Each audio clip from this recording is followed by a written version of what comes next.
सेवार्थी promoting women of India series episode 20। Asima Chatterjee एक अग्रगण्य भारतीय रसायज्ञ होत्या।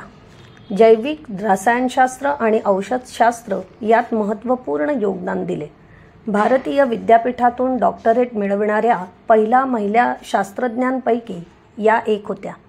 यांचे संशोधन नैसर्गिक उत्पादनांच्या रसायनशास्त्रावर, विशेषतः मलेरिया आणि कर्करोगावरील औषधांच्या विकासावर केंद्रित होते। त्यांचे कार्य रेसरपिन या संयुगेच्या विकासामध्ये महत्त्वपूर्ण ठरले, जी उच्च रक्तदाबाच्या उपचारात वापरली जाते। त्यांच्या कामामुळे भारतातील औषध उद्योगात वैद्यकीय रसायनशास्त्रात प्रगती झाली। चॅटर्जींना 1975 मध्ये पद्मभूषण, 1961 मध्ये शांती स्वरूप भटनागर पुरस्कार आणि असेच त्यांच्या अद्वितीय वैज्ञानिक योगदानासाठी अनेक पुरस्कार मिळाले आहेत।